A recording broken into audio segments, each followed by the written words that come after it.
बिस्मिल्लाहिर्रहमानिर्रहीम। अस्सलाम वालेकुम स्टूडेंट्स, आज हम class 9 physics unit number 1 physical quantities and measurement का टॉपिक सिक्रू गेज डिस्कस करेंगे। स्टूडेंट्स, प्रीवियस लेक्चर के अंदर हमने कुछ length measuring instruments, metre rule, measuring tape और वर्नियर कैलिपर को डिस्कस किया था। आज हम fourth length measuring instrument screw gauge को डिस्कस करेंगे। स्टूडेंट्स, इससे पहले हमने जब वर्नियर कैलिपर को डिस्कस किया था तो हमने ये बात की थी कि मीटर रूल से ग्रेटर एक्यूरेसी के तौर पर हम वर्नियर कैलिपर को यूज़ करते हैं। तो ग्रेटर एक्यूरेसी अगर हम मीटर रूल से चाहिए तो वर्नियर कैलिपर को यूज़ करेंगे। तो इसी तरह जो है वो अगर हमें वर्नियर कैलिपर से greater accuracy small length measurement के लिए चाहिए हो तो हम सिक्रू गेज को यूज़ करेंगे। तो वर्नियर कैलिपर जो है वो स्मॉल लेंथ के लिए then metre rule greater accuracy देता है। तो स्मॉल लेंथ मेजरमेंट यानी कि उससे भी जो है वो स्मॉल, इसका लीस्ट काउंट हम देखेंगे। लीस्ट काउंट के ऊपर जो है वो डिपेंड करती है ये बात। तो इससे भी ग्रेटर एक्यूरेसी चाहिए हो वर्नियर कैलिपर की निस्बत तो हम सिक्रू गेज को यूज़ करेंगे। स्टूडेंट्स, सिक्रू गेज को हम माइक्रोमीटर सिक्रू गेज भी कहते हैं। इसके कंपोनेंट्स, इसकी फ़िगर, ये सारी बातें हम आज डिस्कस करेंगे और साथ में हम देखेंगे इससे रीडिंग जो है वो कैसे नोट की जा सकती है।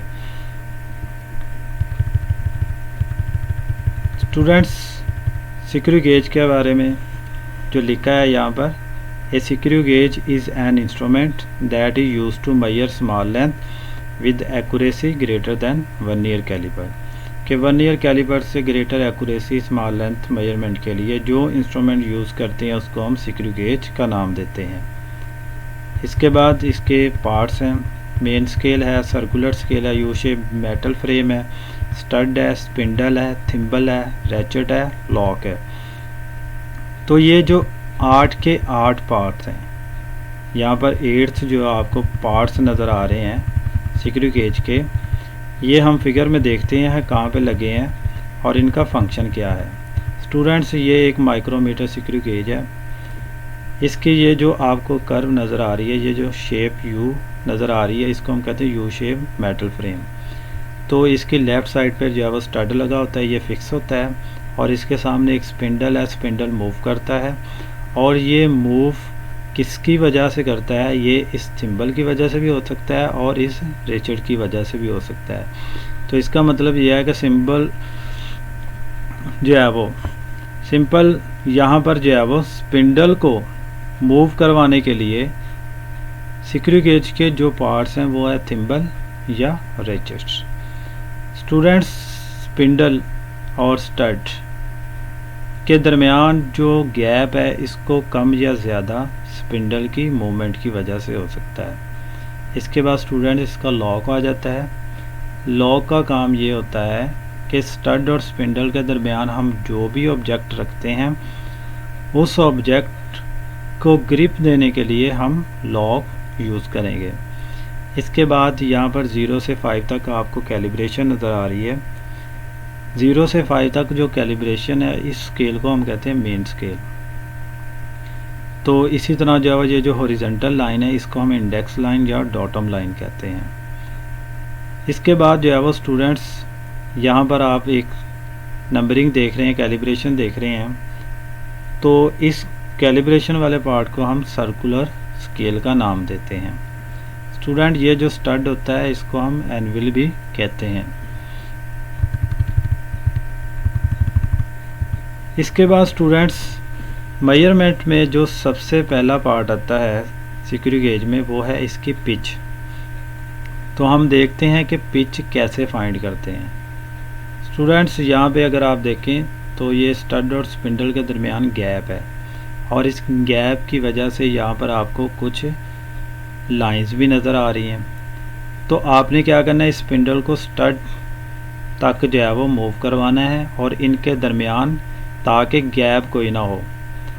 तो जब इसके दरमियान गैप ख़त्म हो जाएगा तो साथ ही आपने ये देख लेना है कि यहाँ पर जो लाइंस आपको पहले नज़र आ रही थी वो बाद में नज़र नहीं आएगी। तो इसके बाद हम देखते हैं कि पिच कैसे फाइंड करते हैं। स्टूडेंट्स, ये एक माइक्रोमीटर स्क्रू गेज है। माइक्रोमीटर स्क्रू गेज को अगर आप देखें तो माइक्रोमीटर स्क्रू गेज को आपने यहाँ पर सबसे पहले जो है वो मैं इसका गैप जो है वो ज़्यादा कर रहा हूँ। जैसे जो है वो पहली पोजीशन पर था तो ये रीडिंग चलती भी आप देख रहे हैं साथ। ये जो रीडिंग चल रही है ये सर्कुलर स्केल की है। अगर आपको याद हो तो आपने प्रीवियस पिक्चर के अंदर मेन स्केल की जो रीडिंग देखी थी कुछ यूँ थी। इसी तरह जो है वो स्टड और स्पिंडल के दरमियान आपने कुछ गैप भी देखा था। तो आपने क्या किया है कि इस गैप को कम किया। कम कैसे किया? इस सर्कुलर स्केल को आपने मूव करवाया। मूव करवाते साथ देखें ज़रा इसका गैप जो है वो क्या है, कम होता गया। तो गैप कम होता गया तो यहाँ पे देखें ज़रा बिल्कुल जो है वो यहाँ पे 0 0। अब इसका जो है वो गैप बिल्कुल 0 0 हो गया। तो इसका मतलब ये है कि इसके दरमियान अब गैप नहीं है। तो यहाँ पे देखें ज़रा, जो पहले मेन स्केल के ऊपर आपको रीडिंग नज़र आ रही थी, जो लाइंस नज़र आ रही थी अब नहीं नज़र आ रही। तो ये आपके पास जो है वो सर्कुलर स्केल की नंबरिंग है। स्टूडेंट्स, यहाँ पर जो 0 है ये बिल्कुल जो है वो इस डॉटम लाइन के सामने है। ये लाइन बिल्कुल कोइंसाइड कर रही है। तो अब हमने इसकी पिच कैसे फाइंड करनी है? तो हम क्या करेंगे, ये जो 0 है इस 0 को हमने रोटेट करवाना है। एक बार इस तरह करवाना है कि ये दोबारा जो है वो अपनी एक रोटेशन यहाँ पर आके कंप्लीट करे। एक बार हमने करवाना है, ये नहीं कि हमने जो है वो इसको घुमाते के 0 पे ला के छोड़ दिया। ऐसा नहीं करना। हमने इसकी जो है वो कंप्लीट रोटेशन जो है वो करवानी है। कंप्लीट रोटेशन जो है वो हम यहाँ पे करवाते हैं। ये देखें 0 पहले यहाँ पर है और मेन स्केल की कोई लाइन नज़र नहीं आ रही है आपको। हम इसको जो है वो मूव करवाते हैं यहाँ पे। ये देखें चलती जा रही है 0 5 10 15 25 30 35 40 45 और यहाँ पर देखें ज़रा, अब इसकी एक रोटेशन पूरी होगी। अब इसकी ये जो रोटेशन पूरी हुई है इसके साथ आप देखें कि आपको यहाँ पर कुछ लाइन जो है वो सही तरह जो है वो वाज़ेह हुई, 0 भी, और कुछ यहाँ पे आपको स्पेस नज़र आई। और इसके नीचे अगर आप देखें तो यहाँ पर आपको एक लाइन नज़र आ रही है। तो स्टूडेंट्स, ये लाइन इसकी जो है वो 0.5 की होती है। और इसी तरह जो है वो अगर आप इसको थोड़ा सा और घुमा लेते हैं, यहाँ पर इसको मैं छोड़ देता हूँ, तो 0 1। अब ये जो एक लाइन है ये 1 mm की है और इसी तरह जो है वो जो इसके नीचे नज़र आ रही है ये 0.5 की है। जब हमने रीडिंग को नोट किया था तो हमारे पास जो रीडिंग आई थी वो कुछ इस पॉइंट पर आई थी।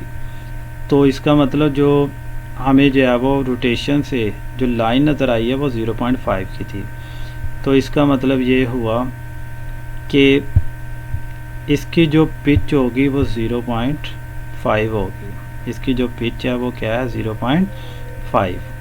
तो स्टूडेंट्स, ये सर्कुलर स्केल की डिवीज़न है, ये 50 तक है। तो इसी तरह जो है वो मेन स्केल की डिवीज़न, तो यहाँ पर जो है वो इसकी जो पिच आई है वो 0.5 आई है। तो इसका मतलब ये है कि 50 वाली जो है वो इसका जो 50वां हिस्सा 50वां हिस्सा है वो इसका यहाँ पर जो है वो हमने निकाल लिया। तो इसको हम कहते हैं pitch of the screw gauge. इसके बाद स्टूडेंट्स हम देखते हैं यहाँ पे पिच को कैसे डिफाइन किया है। ये थिम्बल है 3D spindle inside it, this thimble completes 1 rotation. यहाँ पर हमने जो है वो जब उसको 0 को जो है वो दोबारा एक रोटेशन के बाद उसी पोजीशन पर लाए तो वो उसकी क्या है, 1 rotation. The thimble moves 1 mm along the index line. It is because the distance between consecutive threads on the spindle is 1 millimetre. अब यहाँ पर जो लिखा है वो 1 मिलीमीटर, तो वहाँ पर जो है वो हमारे पास जो डिस्टेंस आया था उसका 0.5 था। तो स्टूडेंट्स वहाँ पर जो डिवीज़न है सर्कुलर स्केल की वो 50 तक है, और यहाँ पर जो है वो जो बुक के ऊपर या लेबॉर्ट्रीज में जो है वो कुछ सर्कुलर स्केल की 100 डिवीज़न तक भी होती है, तो उसका जो पिच आता है वो 1 मिलीमीटर तक आता है। तो जो हमने यूज़ किया है उसका 50 डिवीज़न तक था, तो इसलिए यहाँ पर जो है वो 0.5 जो है वो उसकी पिच आई है। तो स्टूडेंट्स इसके बाद लीस्ट काउंट आ जाता है। तो least count of screw gauge जैसे हमने जो है वो वर्नियर कैलिपर का फाइंड किया है, इससे पहले हमने मीटर रूल की रीडिंग पढ़ी है। मीटर रूल जो है वो उसका लीस्ट काउंट की रीडिंग कितनी है तो उसकी वैल्यू, तो इसी तरह जो है वो स्क्रू गेज का भी लीस्ट काउंट होगा। तो इसका लीस्ट काउंट होता है the difference between pitch of the screw gauge के पिच, उसके बाद number of division on circular scale कि हमने जो है वो जहाँ बात की है कि pitch of the screw gauge कि आपके पास जो है वो पिच जो है वो हमारे पास कितनी है 0.50 इसके अकॉर्डिंग। तो टोटल नंबर ऑफ डिवीज़न जो है वो कितनी है यहाँ पे 50 है। तो यहाँ पर जो है वो हम इसकी डिवीज़न देख लेते हैं कितनी डिवीज़न जो है वो आती है। तो 0.5 जो है वो हमारे पास आई, और इसके बाद नंबर ऑफ डिवीज़न हमने कहा 50, तो ये उसके लिए है जिसकी डिवीज़न जो है 50 है। तो यहाँ पर जो है वो जो कैलकुलेशन की गई है ये 100 के लिए है, तो यहाँ पे 1 मिलीमीटर उसकी जो है वो पिच बनेगी, और डिवीज़न जो है वो टोटल 100 है। तो इसका लीस्ट काउंट जो है वो मिलीमीटर के अंदर 0.01 और सेंटीमीटर के अंदर 0.001 सेंटीमीटर के इक्वल होगा। इसी तरह स्टूडेंट्स इसकी जो है वो वर्किंग देखते हैं। वर्किंग में सबसे पहले हमने इसका ज़ीरो एरर फाइंड करना है कि ज़ीरो एरर जो है वो क्या होगा स्क्रू गेज का। तो ज़ीरो एरर जो है वो हम यहाँ पर क्या करते हैं, close the gap between the spindle and the stud of the screw gauge bye rotating the ratchet in the clockwise direction. तो यहाँ पर आप देखें कि हमने जो है वो उसको रोटेट करवाया, बिल्कुल जो है वो गैप फिर हमने कम कर देना है इसका, बल्कि ख़त्म करना है इसका गैप। तो यहाँ पे देखें ज़रा, बिल्कुल गैप जो है वो इसका अब 0 हो गया। अब हम देखेंगे कि ये सर्कुलर स्केल का 0 और ये जो मेन स्केल का 0, अगर तो ये जो सर्कुलर स्केल का 0 इस डॉटम लाइन के, ये जो इंडेक्स लाइन के बिल्कुल आमने सामने क्या करेगा, वो कॉइंसाइड करेगा, तो इसका मतलब ये हुआ कि ज़ीरो एरर नहीं है। अगर यही 0 जो है वो ऊपर चला जाता है या नीचे चला जाता है तो तब ज़ीरो एरर होगा। तो ज़ीरो एरर जो है वो 2 टाइप्स में होगा, एक पॉजिटिव होगा, नेगेटिव होगा। वो डिपेंड करता है कि इसका 0 ऊपर जाता है या नीचे जाता है। तो हम देखते हैं कि पॉजिटिव और नेगेटिव ज़ीरो एरर क्या है। तो स्टूडेंट्स यहाँ पर जो है वो again find the zero error, close the gap. Gap हमने ख़त्म करके देखा है, फिर उसके बाद हमने जो गैप ख़त्म किया है वो स्टड और स्पिंडल के दरमियान था। यहाँ पे यहाँ स्पिंडल एंड दी स्टड लिखा हुआ। और दूसरी बात यह है कि यहाँ पर हमने उसको जो रोटेट करा क्लॉकवाइज, जब हम स्पिंडल और स्टड के दरमियान गैप कम करना चाहते हैं तो क्लॉकवाइज डायरेक्शन में मूव करवाएंगे सर्कुलर स्केल को। अगर हम जो है वो बढ़ाना चाहते हैं तो तब हम एंटी क्लॉकवाइज रोटेट करवाएंगे। इसके बाद स्टूडेंट्स आ जाती है यहाँ पर ज़ीरो एरर। तो ज़ीरो एरर कब होगा कब नहीं होगा ये मैंने बता दिया है कि ज़ीरो एरर जब 0 0 जो है वो 0 जो है वो इस बॉटम लाइन के जो है वो सामने हो, बॉटम लाइन के बिल्कुल जो है वो सामने हो, तो इसका मतलब ये है कि यहाँ पे ज़ीरो एरर नहीं है। तो अगर यही 0 ऊपर नीचे हो जाए तो तब ज़ीरो एरर होगा। तो सबसे पहले जो है पॉजिटिव ज़ीरो एरर है। तो पॉजिटिव ज़ीरो एरर यहाँ पर आप देख सकते हैं कि ये सर्कुलर स्केल का 0 है और ये मेन स्केल का। अगर सर्कुलर स्केल का 0 जो है वो यहाँ पे अगर आप देखें सर्कुलर स्केल का 0 जो है वो बिहाइंड द इंडेक्स लाइन, तो इसका मतलब ये हुआ कि ज़ीरो एरर जो है वो यहाँ पे पॉजिटिव है। तो इसी तरह जो है वो ज़ीरो एरर जो है वो नेगेटिव कब होगा, तो यही 0 जो है वो अगर आप ऊपर की तरफ देख रहे हैं तो इंडेक्स लाइन के जो है वो ऊपर जो है वो देख रहे हैं आप, तो क्रॉस कर गया है, तो इसका मतलब ये हुआ कि यहाँ पे ज़ीरो एरर नेगेटिव होगा।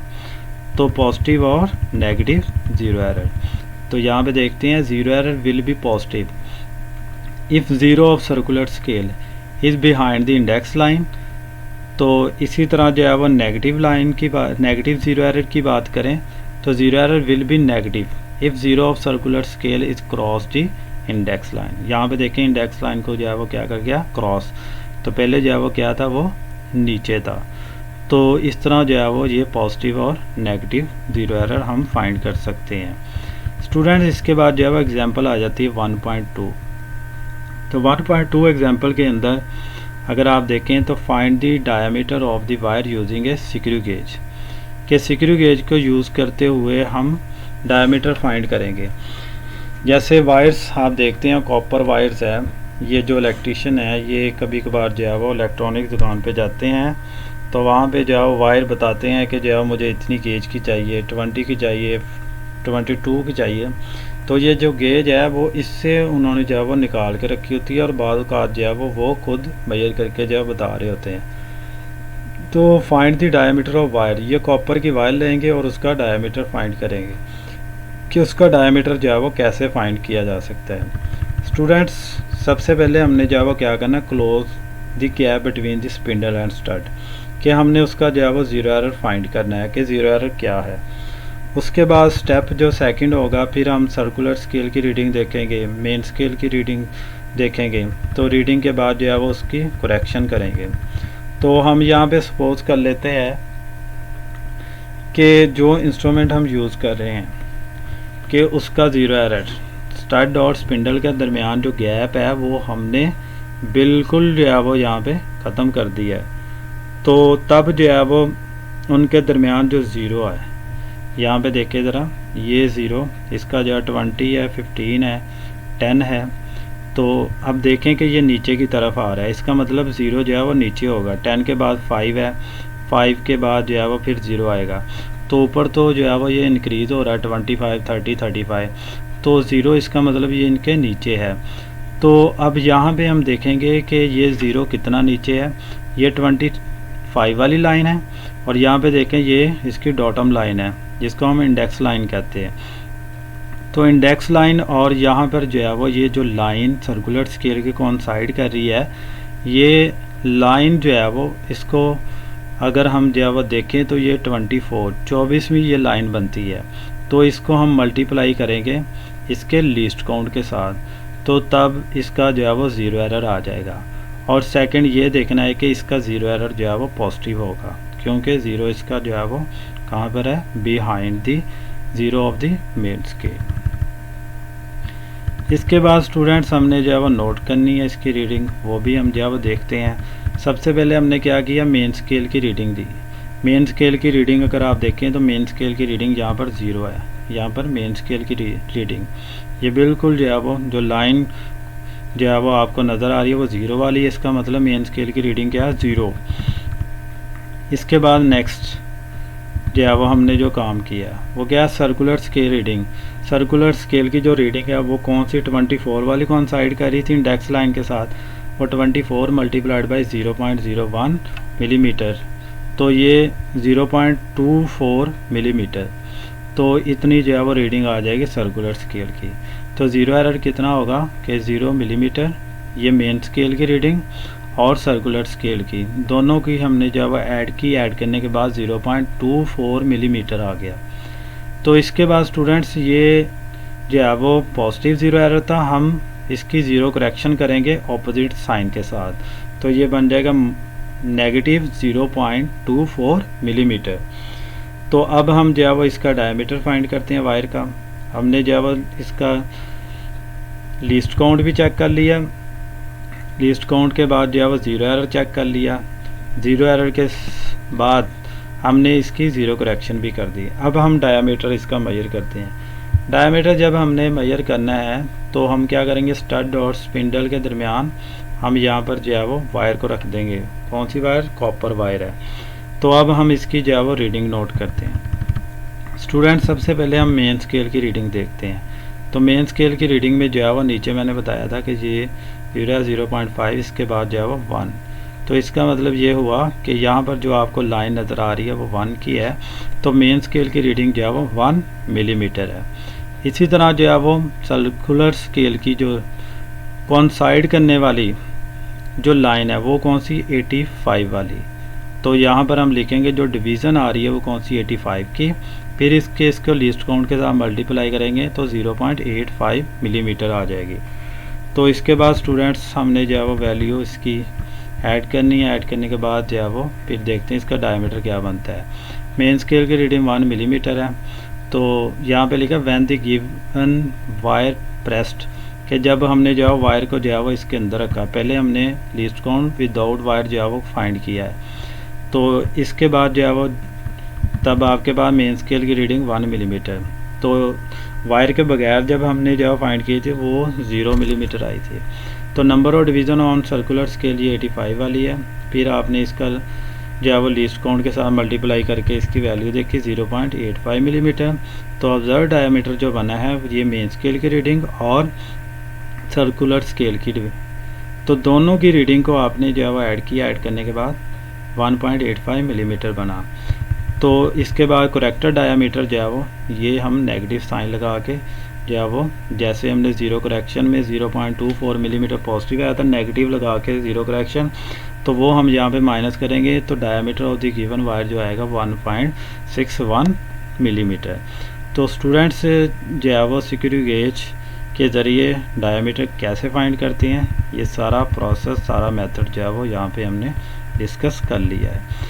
तो एट दी एंड जो स्क्रू गेज है ये मोस्ट प्रिसाइज होता है, ठीक है, देन वर्नियर कैलिपर और metre rule. Thank you so much. आज का लेक्चर स्टूडेंट्स यहाँ तक, इंशाल्लाह नेक्स्ट लेक्चर में हम बाकी इंस्ट्रूमेंट को डिस्कस करेंगे।